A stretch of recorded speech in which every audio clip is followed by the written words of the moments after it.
ஒரு காலத்துல திராவிடர் கழக மேடையில பேசும்போது முருகனையும் பிள்ளையாரையும் திட்டுறது, இப்ப வந்து முருகன் எங்க முப்பாட்டங்கிறது. இன்னைக்கு ஆர்எஸ்எஸ் வந்து மோசமான இயக்கங்கிறது. திமுக காரங்க தான் பேசினாங்க, நான்லாம் இப்ப புதுசா பேசல. சரி, திமுகவை நம்ம ஆதரிச்சு பேசல, பிஜேபியை வளர்த்து விட்டது திமுகன்னு சொல்றீங்க, அதற்கான வரலாறுகள் இருக்குது. சரி, அப்ப அவன் தப்பு செஞ்சா அதனால நானும் செய்யறேன் கேட்காதீங்கன்னு சொல்ல போறீங்களா? இன்னைக்கு தமிழ் சூழல்ல இந்த மண்ணுல என்ன அரசியல் நிலைப்பாடு இருக்குது?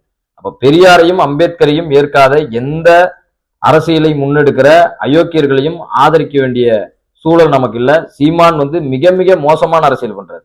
முன்னதே சொன்னது போல விஜய் வந்து ஒரு அரசியல் தற்கொலை, அவருக்கு அரசியல் தெரியாது, அவரு தெரியாத அரசியலை ஏதோ ஒரு தெரியாதனமா பேசுறாரு, அது சரி பண்ண முடியும்.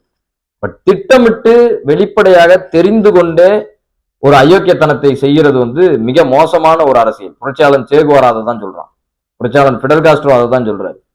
ஒரு அயோக்கியத்தனம் தெரிஞ்சு நீ அதை எதிர்க்காமல் இருந்தனா